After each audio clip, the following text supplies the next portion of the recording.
Every year, we see technology moving forward, and things that seemed like a fantasy a couple of years ago are now a reality. In this way, Razer has recently introduced its new model of gaming laptop, Blade 15 Advanced, that is packed with top-end hardware including RTX graphics card with ray tracing, as well as several choices of displays, because in general there are two versions of Razer Blade 15. The base model, which has a lower price but worse performance, and the advanced model that we are reviewing today. What makes this laptop stand out from other models and competitors on the market? What is so great about this one and how much does it cost? Today I'm gonna show you all this. Enjoy watching! Let's begin with the appearance, which is practically no different from past models that often doesn't attract much enthusiasm. But sometimes all the features are summed up, including this case. So why change something that already looks good? It has the same heavy solid aluminum block with a high-quality assembly. Nothing snaps, nothing squeaks, and it looks just amazing. This is obviously a matter of taste, but personally I'm crazy about the sharp edges of the laptop, the cover of which displays the company logo. However, there's still some minor changes. The 2022 version now has laser-cut speaker grills. The keys themselves are bigger in size, as well as the shift button, which squeezed the arrows into one key. The power button is now in the upper right corner of the keyboard, not on the right speaker. The keyboard is made of anodized aluminum and is quite pleasant to the touch. Of course, the gaming laptop didn't do without the RGB backlighting, which can be easily customized through the standard utility. Unfortunately, this cannot be said about the small key travel, but you get used to it quite fast, even after switching from a full-size keyboard, not to mention other laptop keyboards. Still, when it comes to other laptops, especially gaming ones, it would be great if Razer tried to make their own compact mechanical switches like Alienware does with their ultra-low profile premium cherry switches. Although this keyboard is pretty good too, but for the money they're asking I would expect something more. And sometimes the keys can feel a bit soft. But the thing that I have no complaints about is the trackpad. This trackpad is not only one of the largest on the gaming laptops, but also in terms of quality and usability, it's almost as good as Apple's trackpad. The days when trackpads on Windows laptops looked more like a nightmare are long gone, and now the trackpad easily handles its daily tasks. But the fact that such a trackpad was implemented in a gaming laptop where most people play games using a mouse was really nice. And here's enough space for using Windows 11 gestures, and they all work the first time. When it comes to the rest, Blade 15 Advanced stands out even among other Razer models, including some competing gaming laptops because of its thinness. However, it didn't stop it from having 3 USB 3.0 ports, 2 Type-Cs that support charging, HDMI, 3.5mm jack, and a separate proprietary power connector for charging during intensive gaming. The only thing missing is a standard connector for an Ethernet cable, but I think it's no big deal if you use modern routers. All this beauty is less than an inch thick and weighs 4 pounds, which makes the laptop one of the thinnest in the gaming segment, but not the lightest one because of the aluminum casing. This kind of size is both an advantage and a serious disadvantage when it comes to cooling, because when chasing the minimum thickness of the device, they have to sacrifice the airflow. I can't say that cooling here is some kind of poor. Previous models were not marked by low temperatures, so we shouldn't expect anything different in a more compact casing. But the temperature of CPU exceeds 190 degrees Fahrenheit at its peak, which can be felt by touching the space below the keyboard. Tolerable, of course, but you pay attention to this. However, it doesn't disturb the gaming unless you want to place the laptop on your lap.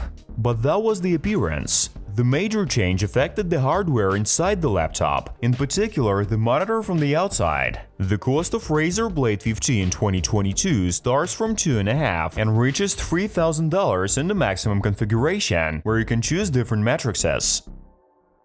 So, for example, you can choose either QHD one with 240Hz or a Full HD one with 360Hz. Although both of these matrices have an outdated aspect ratio of 16:9 instead of 16:10 and have thin bezels around the 15.7-inch display. If we talk about hardware, it has Intel Core i7-12800H, 16GB RAM memory which is expandable up to 64, 1TB SSD with an additional slot for 64 M2 drive and a graphics card of NVIDIA GeForce RTX 3060 in a base version and 3070 in the advanced one. Speaking of hardware alone, the price is obviously too high. For example, for the Acer Predator Triton 500 SE configuration released the same year, for the same $3,000 you get Intel Core i9 12th generation, GeForce RTX 3080 Ti, 32GB RAM memory, 1TB hard drive, and a 16-inch display with a resolution of 2560 to 1600 pixels. Like with the Apple products, you're paying not only for the hardware itself, but also for the well-known gaming brand name, which guarantees high-quality assembly and high performance. And whether you need it or not, everyone will decide for himself, since there's no problem with the performance here in case you had any doubts for this price.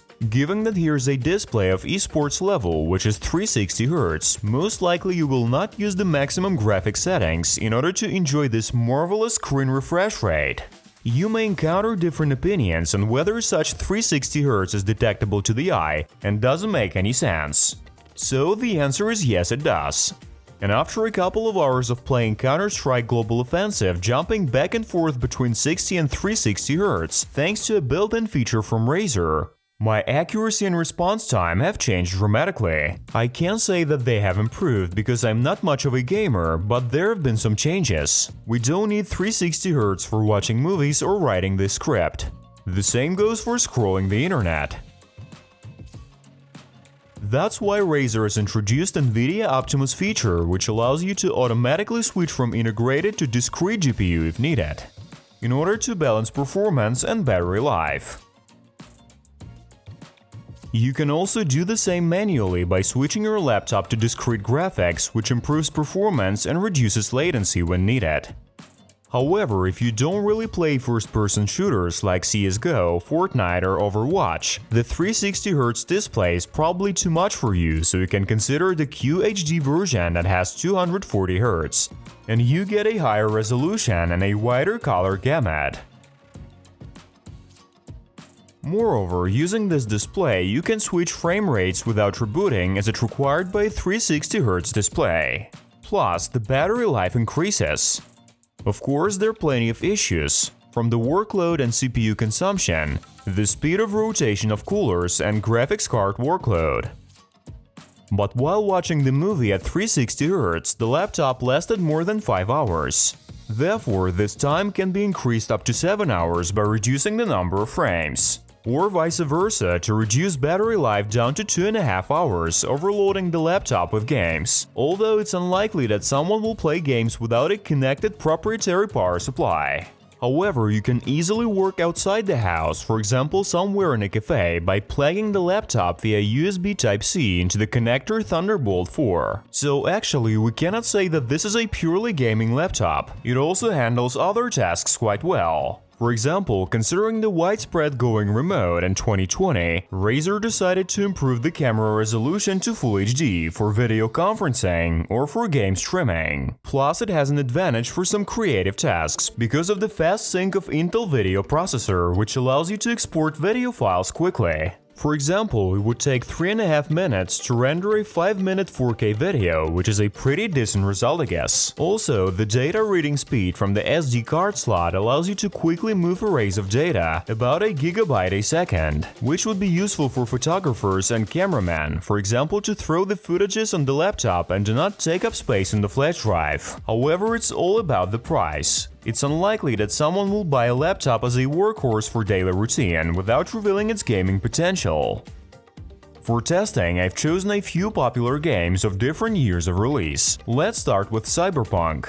Standard preset of high settings with retracing turned off demonstrates solid 60 FPS. But what if I turn on the ray tracing? We change the settings to medium-high, turn on DLSS NVIDIA killer feature, because in fact we reduce resolution, but due to the algorithms this is not even noticeable, and the number of FPS goes up. Here it's not so obvious because the number of frames remain at the same level 60+, but there's a ray tracing which transforms the night city dramatically. The next one is Apex, just because they played it most of the time. Set the maximum settings and we get more than 150 FPS, which is a very good result for a multiplayer shooter, which looks amazing on this monitor.